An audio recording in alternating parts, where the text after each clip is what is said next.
Olá você telespectadora, olá você telespectador da TV Cultura Litoral. A partir de agora você acompanha a edição desta sexta-feira, 29 de abril, do Opinião 2.0. Você vai ter análises, comentários das notícias pelo advogado Roberto Mohamed. Boa tarde, Mohamed. Boa tarde, Paulo, os telespectadores. Eu queria abrir o programa de hoje fazendo só um comentário leve, que a gente não costuma aqui criticar outras emissoras, mas às vezes a gente tem que falar. A Globo tem tido um hábito nos últimos 15 anos de cometer a heresia de destruir obras-primas. O que é o conceito de obra-prima? É aquela coisa tão perfeita, seja uma música, uma peça de teatro, um livro, um filme, que qualquer tipo de trabalho em cima dele tem que ser muito bem feito. Ela conseguiu acertar de um lado, mas cometeu um erro imperdoável. Na novela Pantanal, eu gostei da refilmagem, principalmente porque ela foi modernizada, efeitos, a qualidade, os atores são excepcionais.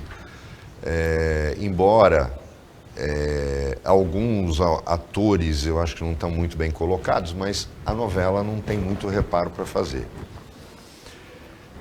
Só que em compensação, essa música tem uma música tema chamada Pantanal, composta pelo Marcos Viana, e que foi interpretada na versão original pelo Sagrado Coração da Terra, que era a banda do Marcos Viana. Paulo, aquela música é uma obra-prima, o arranjo é uma obra-prima. E obra-prima não se mexe.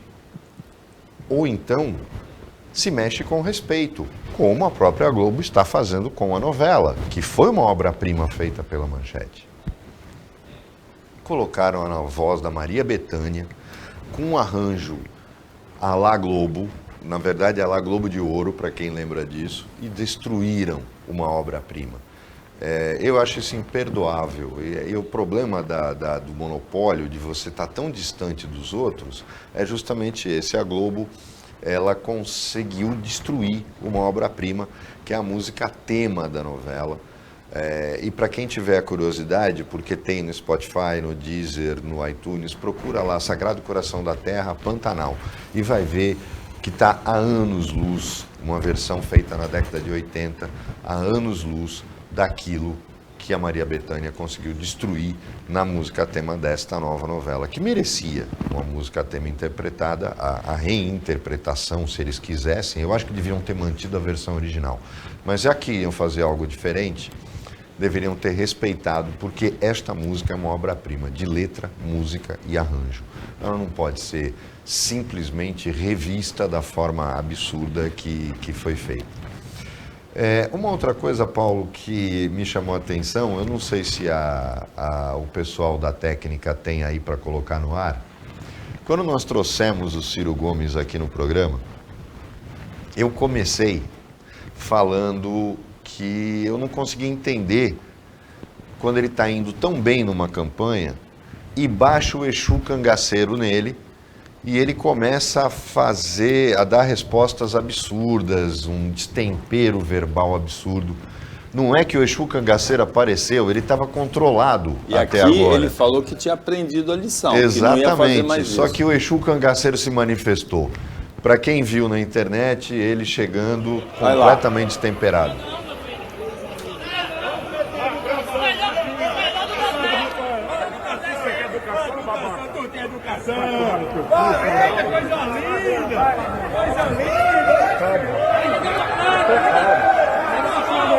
Nazista, ladrão!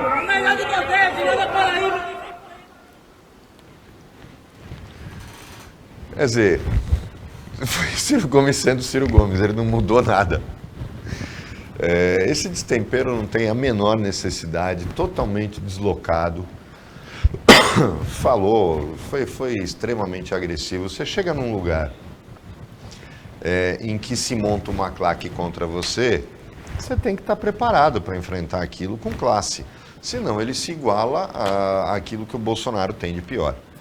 né? Inclusive agora ficou claro que eles são muito parecidos, né? Só que no comportamento, mas sem dúvida, o Ciro é muito mais preparado do que o Bolsonaro. Mas isso jogou por terra tudo aquilo que ele disse aqui de que tinha aprendido a lição e controlado o sistema nervoso dele. Realmente, ele é muito destemperado, o Ciro Gomes, e acaba pagando o preço disso, né? Ele não é o único.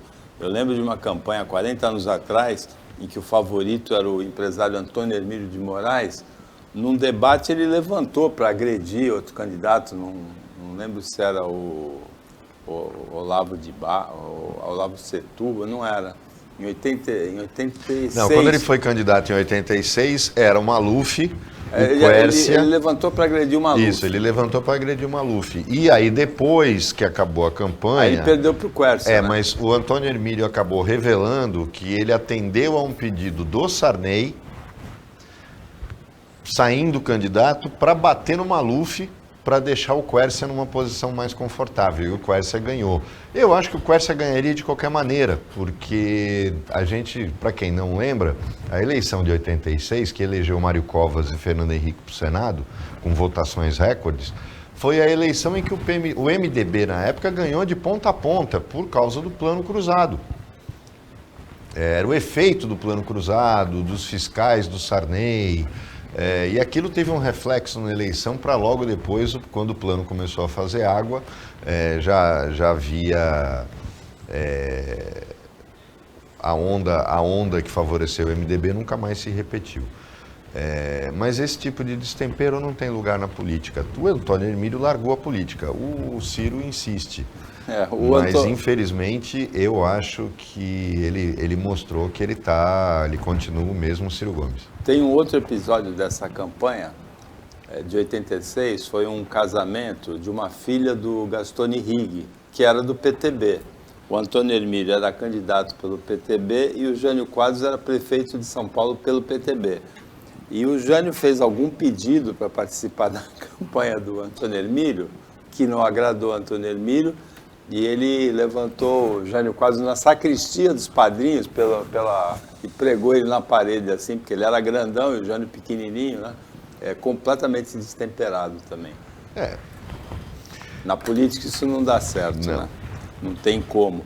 Essa daí é uma expectativa que existe em relação à participação do Bolsonaro nos debates, né? Porque ele também é destemperado.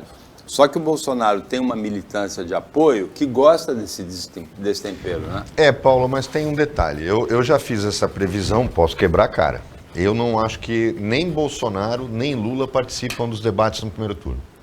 Vai ser aquele debate modorrento, dos outros candidatos brigando entre si, falando deles, mas nem Lula, nem Bolsonaro vão aos debates no primeiro turno. Eles vão guardar toda a munição para o segundo turno.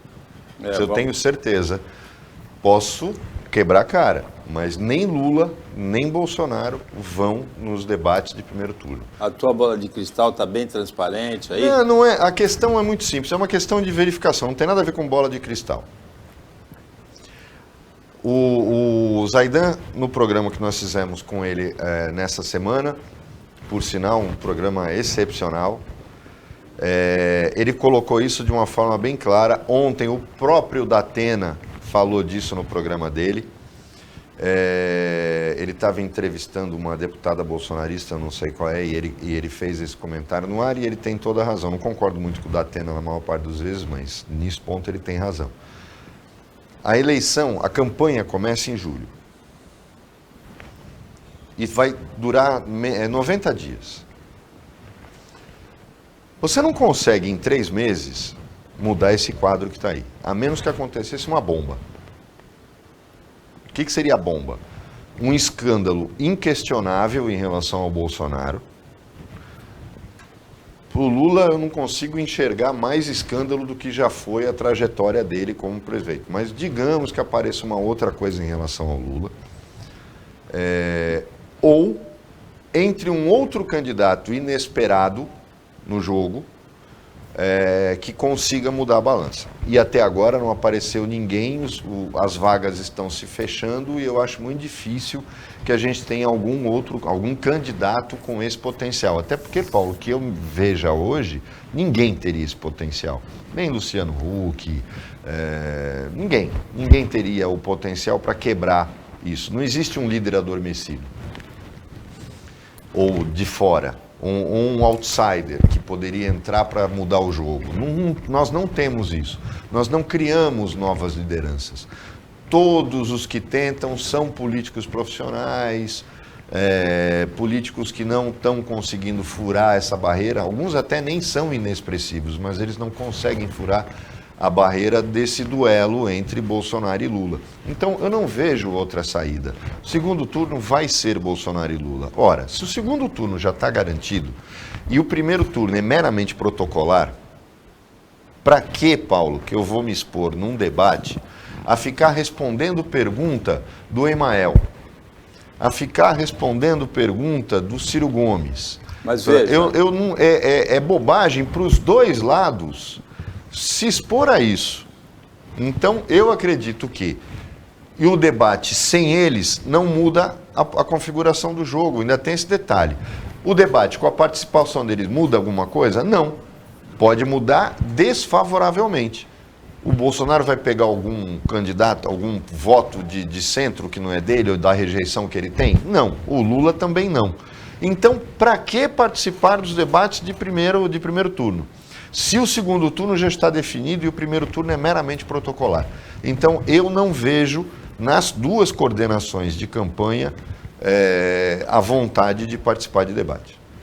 É uma pesquisa encomendada pelo Jornal Diário do Litoral, que tem sede em Santos, uma pesquisa Govinete Opinião, mostra, nesse momento, vitória do Lula no primeiro turno. 41,5% para o Lula, 27% para o Bolsonaro, 5,5% para o Ciro e 2,5% para o Dória. Então, a soma do Lula é maior que a dos outros adversários. A pesquisa não é nacional. Estado de São Paulo. Então, não, Estado de São Paulo. Em São Paulo, o Lula está ganhando já, o que é espantoso, né?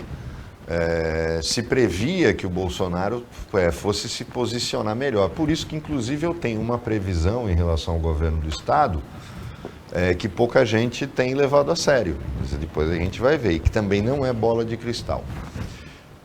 A rejeição do Dória contamina, sem dúvida nenhuma, a campanha do Rodrigo. Isso não dá para ter dúvida. O Rodrigo vai ter que fazer uma campanha, ou ele assume que ele era o governador de fato, e aí ele vai estar garantindo a ele os créditos do governo do Estado e automaticamente tirando do Dória, ou ele vai navegar no governo como sendo do Dória, e que ele foi parte integrante e ativa deste governo, só que isso não está dando ao Dória sequer a terceira posição em São Paulo. Dória não é terceiro colocado em São Paulo, tendo sido governador de Estado. E aí essa história de a máquina, dinheiro é capaz de virar uma eleição, mas isso é muito difícil se você não tiver o resto. E a política, infelizmente, foi construída, e o Dória acabou se tornando um totem dessa prática política, que é a prática da traição. Isso já vem lá de trás. E na política isso é meio que imperdoável. E eu acho que o Rodrigo também herda isso e vai acabar sofrendo esse golpe. Por que a minha previsão vai? Eu não consigo ver o Tarcísio decolando. É um cara sem sal. É um cara que não tem apego político. Nem os bolsonaristas mesmos o veem com certeza. E o fato do Bolsonaro não disparar em São Paulo torna um pouco difícil o trabalho do Tarcísio, que é absolutamente, desculpem, automaticamente atrelado ao desempenho do Bolsonaro, porque ele não tem personalidade política. Então, se a gente tem Rodrigo e Tarcísio com dificuldades e se comendo com o mesmo eleitorado, sobra a possibilidade de um segundo turno com Haddad e Márcio França. Você teria um governo, um segundo turno com um candidato de esquerda e um candidato de centro-esquerda. Eu vejo isso como possível, porque o Márcio belisca o centro, coisa que o Haddad não faz. É no centro que o Rodrigo vai concentrar a busca de votos dele. E o Tarcísio fica na direita, mas sem convencer muito.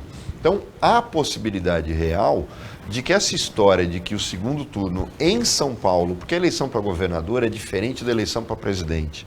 A eleição para presidente está contaminada pelo discurso ideológico.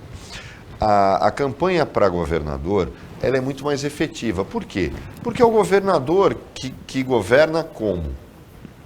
Saúde, segurança, as polícias são estaduais, o judiciário é estadual, o sistema prisional é estadual, o SUS é basicamente estadual e municipal. A educação pública. A educação pública maciça é estadual.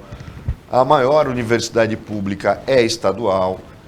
Então, todas essas questões, rodovias são estaduais.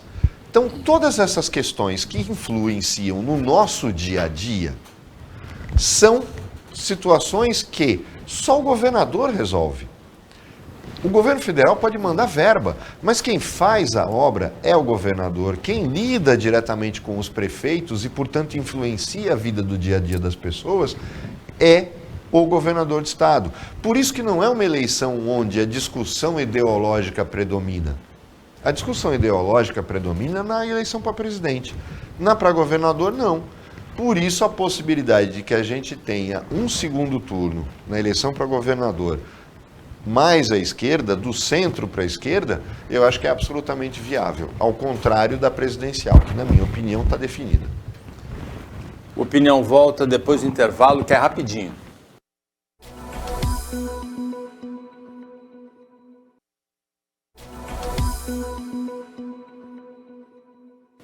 Voltando com a Opinião 2.0, agora é a hora do pessimismo na opinião, viu, Mohamed? São duas pautas assim bem complicadas. A prévia da FIPE para a inflação de abril deu 1,73%, é a maior para o mês de abril em 27 anos, desde 1995, segundo ano, né, do Plano Real. E o endividamento das famílias brasileiras quebrou todos os recordes.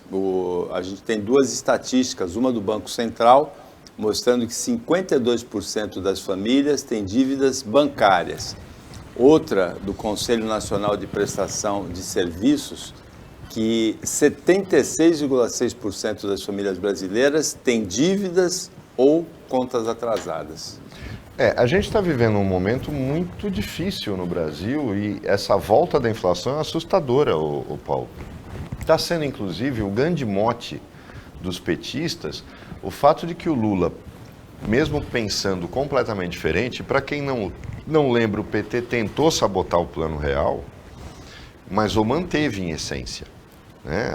A diretriz econômica do governo Lula, dos 8 anos do Lula, foi manter a espinha dorsal do Plano Real, não mexer, porque a inflação é o maior pesadelo que pode existir na economia brasileira, porque ela traz miséria. O mundo todo está tendo inflação, porque, desculpa, o bolsonarista fala, mas a crise é mundial. Pós-pandemia. Mas o Brasil não se preparou. A gente estava falando isso aqui desde o início. Você tem um ministro da Fazenda que, por sinal, tirou férias, né? Porque a gente não vê mais ele dando entrevista, falando nada. Um ministro da Fazenda acuado, que não sabia o que fazer, completamente perdido no início da pandemia. A gente está pagando o preço agora. Ele chegou a declarar que não previu as consequências econômicas. Ele não previu absolutamente vírus, nada. Né? Esse é o grande problema. Então, quando a gente tem um ministro da Fazenda que é absolutamente incompetente para reagir à questão e um presidente que não colabora, você está tendo o caos que você tem hoje com a questão da inflação. Eu acho que vai ficar pior. Eu já tinha feito essa previsão. Se você lembrar bem, Paulo, o ano passado eu falei que 2022 ia ser pior. Você lembra disso? Falei aqui no programa. Está se concretizando tudo que eu falei. E a pauta econômica está sendo o grande problema do Bolsonaro. Porque ele não consegue reverter, porque ele dá uma no cravo, uma na ferradura, e ele acaba dando munição para o Lula, fazendo com que as pessoas não discutam tudo o que aconteceu no governo dele. Vou fazer só uma observação. que eu vi a entrevista do Zanin sobre a decisão da Comissão de Direitos Humanos da ONU, que nada é a mesma coisa, porque nunca foi capaz de evitar nenhum tipo de desrespeito aos direitos humanos em nenhum lugar do mundo. A decisão é que a Lava pessoal Jato de esquerda, ele está dizendo que a Lava Jato violou os direitos do Lula. Eu acho que o Lula é que violou os nossos direitos. Na verdade, o Lula violou os nossos direitos e o Supremo Tribunal Federal violou de uma vez e acabou com qualquer sentimento de justiça que a gente pudesse ter. Então não vamos começar agora a viajar na maionese. Tá? O Lula não foi inocentado. O Supremo anulou o processo e não foi por causa da suspeição do Moro. A suspeição do Moro foi o segundo recurso analisado. Quando o Fachin anulou o Lava Jato, foi por incompetência relativa. Calma, não começa a falar bobagem. O Zanin, ele gosta muito, ele sabe que ele está falando bobagem, ele sabe que ele está mentindo, mas ele continua. Ele continua. Então, e agora está virando estrela, né, por causa disso. Mas agora, daqui a pouco vai faltar pedir indenização por danos morais para o Lula, né? Devolver o dinheiro, que até hoje ele não explicou de onde veio, e ainda pedir indenização. E eu estou vendo a hora que o Gedel também vai pedir os 50 milhões de volta e vai pedir ainda que seja devolvido com juros e correção monetária e quem sabe até uma multinha por conta do que aconteceu. Eu acho que é a desmoralização total do país. Isso para mim é até mais relevante do que colocar o Daniel Silveira em 5 comissões na Câmara diante de tudo que aconteceu, porque ele pode até ter sido indultado pelo presidente da República, mas ele continua sendo um idiota. E eu não posso acreditar que um idiota esteja presente em 5 comissões da Câmara dos Deputados. É a completa esculhambação de um legislativo que não tem moral para absolutamente nada. A quantidade de picaretas, eu não lembro de ter tido um judiciário, um legislativo podre, ridículo, como esse que a gente tem hoje. Realmente a gente chegou no fundo do poço em termos políticos. E eu não estou vendo discussão para a renovação do Congresso nessas eleições. Nós vamos ter de novo essa cambada, essa quadrilha no Congresso Nacional, e Deus tenha pena do Brasil, porque é esse o futuro que nos espera após as eleições. O argumento do advogado do Lula, Zanin, em relação a essa resolução do Comitê da ONU, de que o Lula teria tido os direitos políticos violados e que o Sérgio Moro teria sido parcial, a decisão, a resolução é inócua, é afastada do Brasil, não tem nenhum ponto de contato com a realidade, mas isso aí tem pegada eleitoral. Olha, Paulo, não sei se tem, porque, vocês sabem, para as pessoas entenderem, tá? A gente aqui fala as coisas aqui... O Lula vai transformar isso em coisa com pegada eleitoral. A gente fala as coisas aqui para o centro, porque para o bolsonarista não adianta, para o lulista não adianta. Então você tem que falar para as pessoas que ainda pensam no país. Que percentualmente são a maioria, é incrível, mas não conseguem romper esse duelo. A Comissão de Direitos Humanos da ONU não é um tribunal, é uma comissão. Ou seja, ela recebeu uma representação feita pelo PT, com documentos juntados pelo PT, redigida pelo PT, sem contraditório. Não houve resposta do governo brasileiro, não houve contraprova, não houve manifestação do Poder Judiciário brasileiro. A comissão examinou aquilo que foi proposto a ela, não fez investigação nenhuma, porque não houve uma única audiência, uma única comissão que veio para cá examinar alguma coisa. Não, aí eles fizeram uma representação e a comissão, analisando aquilo, chegou a esta conclusão. Você entendeu? É como você entrar com um processo que não tem contencioso, não tem a outra parte. Eu sempre falo, é como um processo de inventário, porque a outra parte está morta. Então, não tem sentido as decisões da Comissão de Direitos Humanos da ONU. É diferente de um tribunal de Haia. E lógico que o PT jamais levaria à Corte Internacional, porque ele podia ter levado. Ele estava se colocando como preso político, injustamente. Mas por que ele não leva? Porque lá instaura processo com um advogado, com direito de defesa, com produção de provas. E é isso que ele não quer. Ele foi para a Comissão de Direitos Humanos, que é uma comissão na ONU que não serve para absolutamente nada, porque nunca conseguiu uma resolução efetiva em relação a tudo que acontece na África, a tudo que acontece na China, a tudo que acontece em Cuba. Cadê a Comissão de Direitos Humanos falando de Cuba? Porque ela é dominada pela esquerda. Lá só tem argentino, cubano, venezuelano. Falei, a comissão. Vê se a Comissão de Direitos Humanos da ONU condena o Maduro. Ela é uma piada. É uma piada onde a esquerda brinca, a esquerda europeia e latino-americana brinca. Essa comissão é deles. Vê se a China está preocupada com ela, se a Rússia está preocupada com ela. Ninguém está, nem os americanos estão preocupados com ela. E aí esses caras ficam fazendo o relatório é absolutamente ridículo. Como é ridícula a própria formação desta comissão e foi o fato do que construíram um fato político. O discurso do Lula, Paulo, com isso aí, na verdade só vai servir para os petistas. Eles vão bater palma, é a claque do PT. Eu não acho que isso afeta nem o eleitorado de centro, que pensa, e muito menos os bolsonaristas que vão rir e vão dar risada dessa decisão. Então não vejo aonde isso pode influenciar decisivamente a eleição.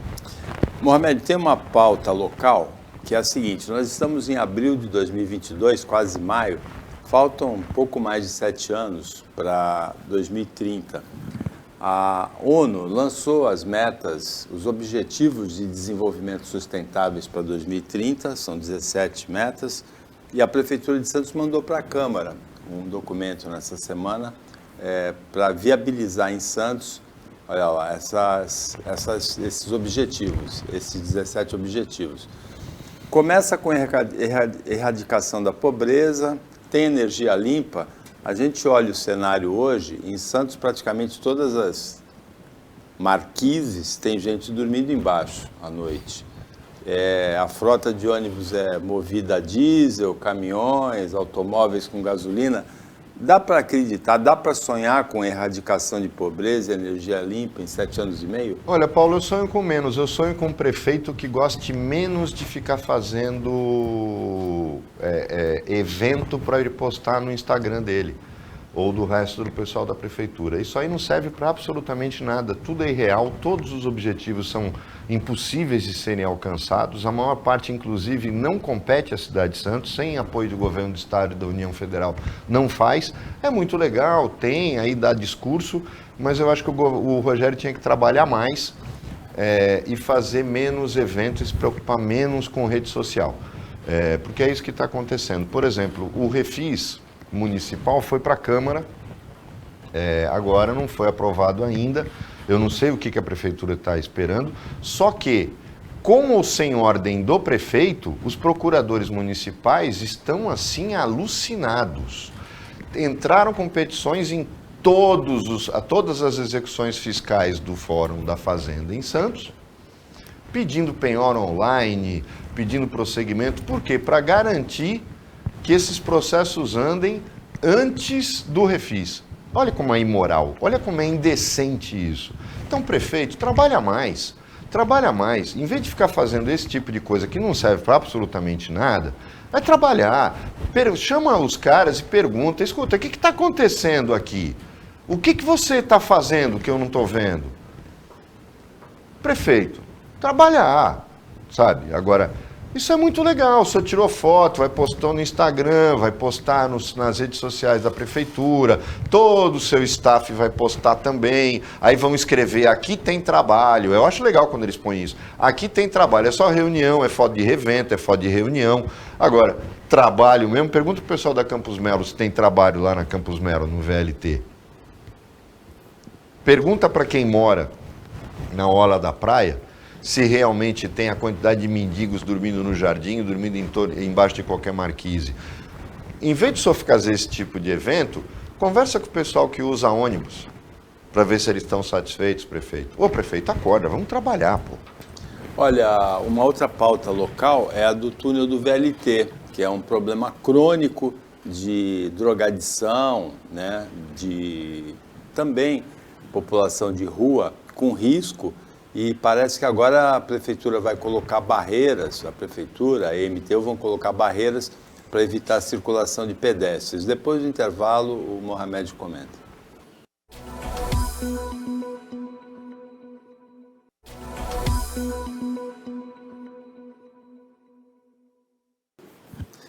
Voltando com a opinião 2.0, agora é o último bloco. A gente, antes do intervalo, prometeu que o Mohamed comentaria a questão do túnel do VLT, né, Mohamed? Agora vai ter... como é que a garotada fala? Demorou, né? Mas agora, depois de todos esses anos, eles descobriram que tem que colocar barreira. Quer dizer, eu fico espantado com a cara de pau do político. Né? Assim como eu fico espantado com algo que nós já denunciamos aqui, só que agora eu vou ser obrigado a falar a verdade. Eu acho que o que aconteceu no Guarujá tem que acontecer em Cubatão, porque o negócio já ultrapassou os limites do aceitável, Paulo. Só que de uma forma que o prefeito não dá resposta. Aquela tal de organização social que estava administrando o abrigo de idosos, a tal de Abraço, que tem na direção dela ou no seu corpo diretivo a neta da presidente da comissão que aprova esse tipo de contratação, Ministério Público, pode? Aí fizeram o secretário de Ação Social que não sabia nem o que estava falando, não sabia nem onde ele estava, dando entrevista, tal, que já tiraram. Pois é, mas esta mesma instituição tem outro contrato com a prefeitura para cuidar de morador de rua, Paulo. E está fazendo a mesma coisa. Ô prefeito, o senhor precisa dar satisfação para as pessoas. Porque das duas, uma. Ou o senhor não sabe de nada, e aí eu não sei o que o senhor faz aí o dia inteiro, porque o senhor disse que não sabia das irregularidades que o Ministério Público apontou no Hospital Municipal. Quando eu falei lá atrás dessas irregularidades, o senhor foi na televisão dizendo que eu não sabia do que eu estava falando. Falou que eu queria 5 minutos de fama. Eu não preciso de 5 minutos de fama. O senhor precisou para se eleger, eu não preciso. Agora, dessa vez, o senhor tem muita coisa para explicar. Tem que explicar a questão do hospital, que o senhor não fez licitação.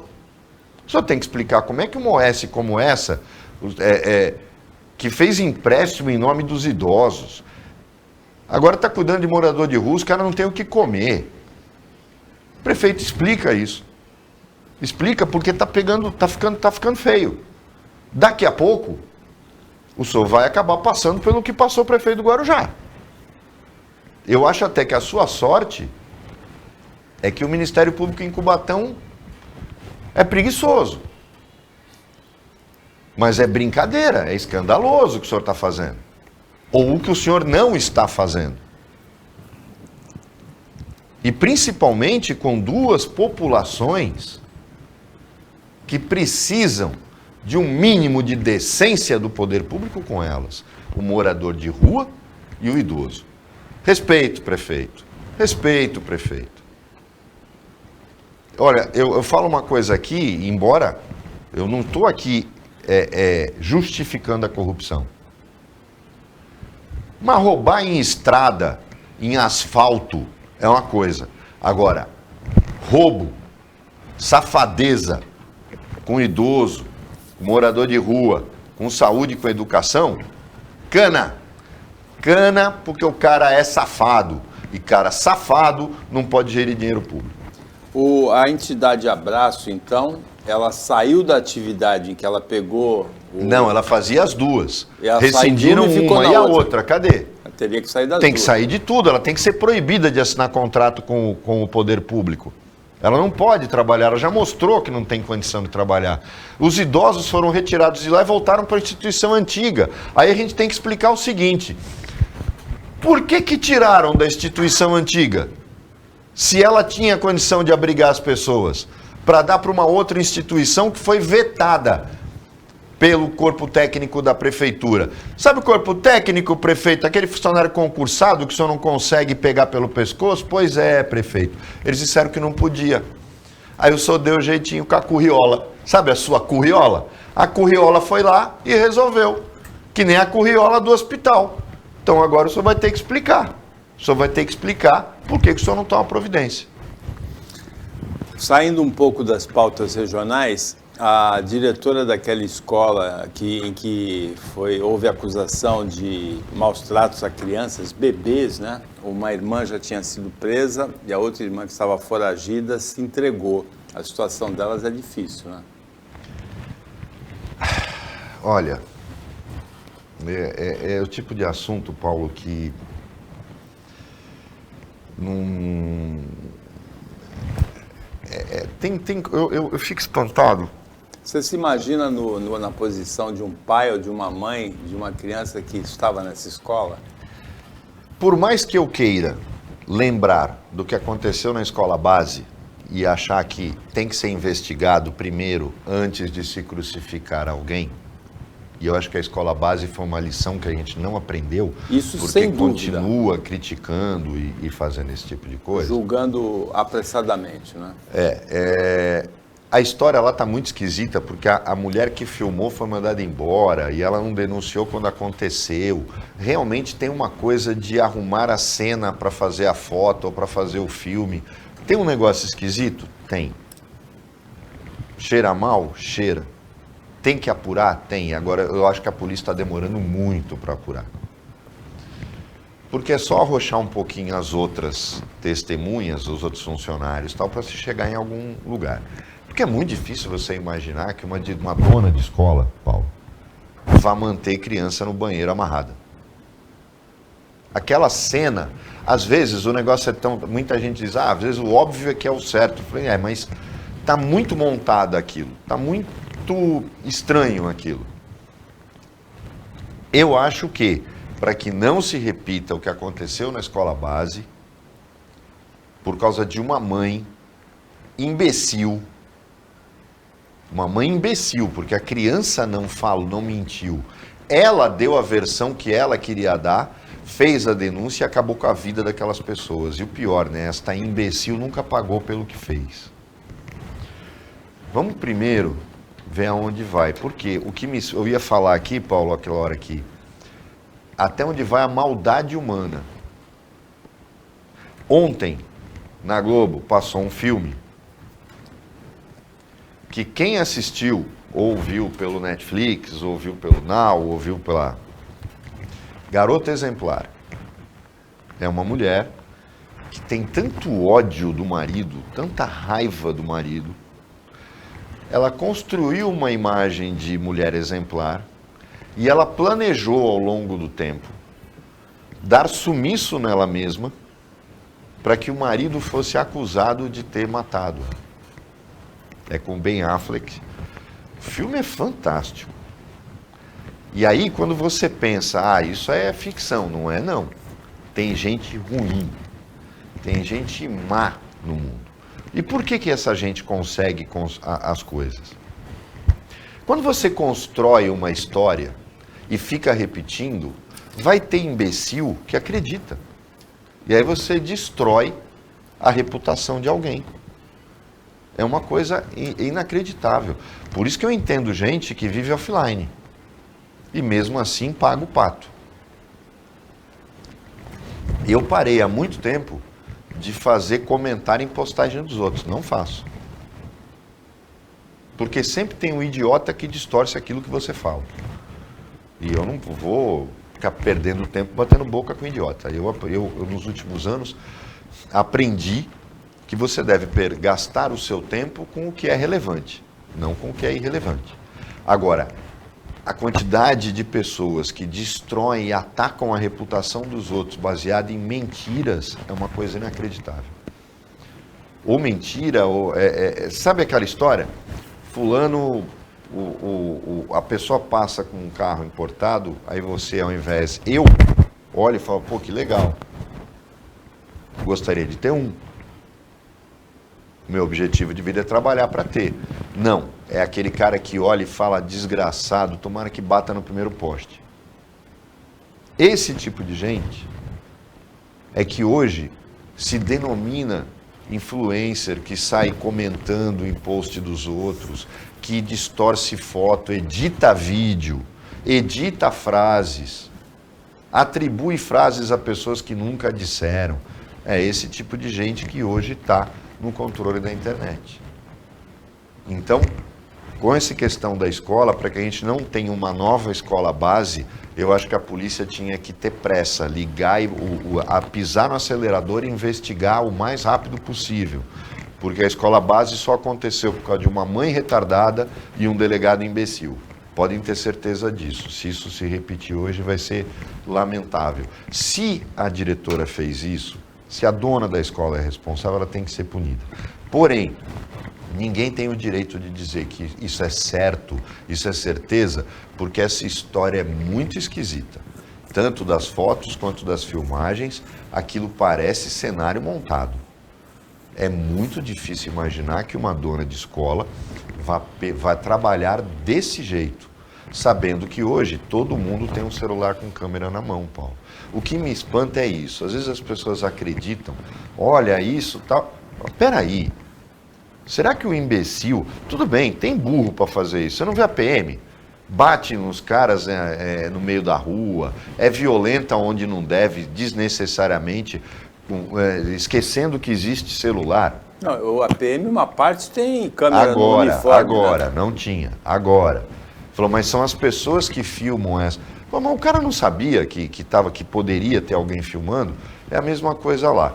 Pô, será que... Vocês acham que uma dona de escola vai fazer isso sabendo que alguém pode filmar? Tá bom, ela pode ser uma completa idiota e ter feito isso. Então ela tem que ser punida, porque ela passa de uma idiota a uma criminosa. Agora, vamos examinar todas essas filmagens e a polícia tem capacidade técnica para fazer isso. Porque um bom perito determina se a cena foi montada ou não. E aí a gente consegue prosseguir com a investigação. Mohamed, a gente está no final do nosso tempo, mas tem duas pautas que mostram um novo momento assim das instituições brasileiras. Uma delas, o McDonald's lançou um sanduíche, o Mac Picanha, que não tinha picanha e retirou do cardápio, pela reação que houve, inclusive, do CONAR, do Conselho de Autorregulamentação Publicitária. A desculpa do McDonald's é a mais esfarrapada que eu já ouvi, né? Que o molho era o molho sabor picanha. Não tinha picanha no hambúrguer, mas que o molho era sabor picanha. E a outra é uma pauta muito triste, mas que mostra que o poder tem limites no Brasil. O herdeiro, um dos herdeiros das Casas Bahia, um dos maiores negócios do Brasil, foi indiciado por crimes sexuais contra 14 mulheres. A polícia pede a prisão dele. Mas eram funcionárias, não é isso? Crianças também, né? Inclusive, alguns desses crimes teriam sido praticados aqui na Baixada Santista, na Ilha Pochá. Eu não acompanhei o caso, Paulo. Eu acho que existem algumas pessoas que acham que o dinheiro lhes concede o direito de fazer o que bem entendem, não é assim. Eu acho que o direito tem que ser bem aproveitado. Como eu disse aqui no programa, o Elon Musk quer gastar 44 bilhões comprando o Twitter, problema dele. A única coisa que ele fez foi fazer o cara que criou o Orkut anunciar que um novo Orkut vem por aí. Eu adorava o Orkut. Além de que as ações das empresas dele tiveram uma queda de 126 bilhões de dólares. Porque é lógico. Pela engenharia financeira da compra do Twitter. A engenharia financeira da transação não tem sentido. Mas como o Elon... Agora, esse negócio de dizer, ele sabe ganhar dinheiro. Esses caras também erram. Antes da Apple se tornar o que se tornou, não vamos esquecer que a Apple quase faliu. Foi por muito pouco que ela não faliu, foi quando houve a entrada de um grupo financeiro que trouxe o Steve Jobs de volta e aí ela renasceu.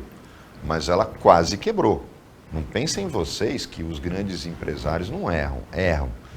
Então, como eu falo agora, e aí também disse aqui no programa, dizer que 44 bilhões, porque com 6 bilhões erradica a fome. Nós fizemos o cálculo aqui e mostramos que o Auxílio Brasil é maior do que a distribuição, a renda que esses 6 bilhões da ONU vão dar. Então, o débil mental, você, retardado mental, que escreveu na sua rede social que dava para acabar com a fome do mundo 6 vezes, porque a ONU vai lançar um programa de 6 bilhões. Então, você, retardado, não escreve mais bobagem desse tempo. Pelo menos tira uma semana de férias para a gente não ser obrigado a ler esse tipo de besteira. Mas o Musk usa o dinheiro dele do jeito que ele quer. O que não se pode é usar o seu dinheiro para satisfazer loucuras ou taras pessoais, desrespeitando o direito dos outros. Eu acho o seguinte, tem pessoas que profissionalmente atendem a esses desejos, basta procurá-los. Então não precisa fazer, é que essa gente tem a mente doente. Eu não acompanhei o caso, Paulo, e como a mesma forma que eu falei da diretora dessa escola, vamos esperar, como aconteceu no caso de João de Deus, que se tornou indefensável porque foi comprovado, vamos esperar para ver se isso realmente é verdade. Novamente eu digo, não se pode jogar uma reputação na lama por conta disso. Não me espanta, porque empresarialmente, como é que era o nome do velho? Samuel Klein. Nenhum herdeiro dele tem a competência dele. Tanto que, se você não sabia, fica sabendo agora. Quando eles venderam as Casas Bahia, tinha muito dinheiro, não sabia onde investir. Eles resolveram brincar de concessionária. Então, tem algumas marcas, aqui em Santos, por exemplo, eles compraram a Jeep e a Honda. Em São Paulo, eles têm concessionária Mercedes, eles têm concessionária Jaguar. E, gente, é inacreditável. Eles conseguem nivelar por baixo até vendendo carro de luxo. Porque quando você chega numa concessionária da Jaguar ou da Mercedes, que pertence ao grupo CB, que é Casas Bahia, fuja. Porque a vendedora parece que está vendendo uma geladeira para você. Ela quer empurrar tudo que você pode imaginar, até calha num carro desse. Quer dizer, então o padrão de atendimento é o mesmo. O que eu me espanto é isso. O empresário é tão medíocre que mesmo quando ele tem um artigo diferenciado, ele quer trabalhar nele do mesmo jeito que ele trabalhava outro. Ou seja, eles querem vender carro do mesmo jeito que eles vendiam geladeira, que eles vendiam móveis de madeira padrão, Bartira padrão cerejeira, aquelas coisas que as Casas Bahia tinham, que você comprava e 2 meses depois a porta caía. É a mesma coisa. Então, como empresários, eu não tenho lá muito respeito por eles. O velho, sim. O velho construiu um império. Mas os filhos, que deveriam ter modernizado o império do pai, não o fizeram. E ele vendeu porque ele sabia que não tinha sucessor.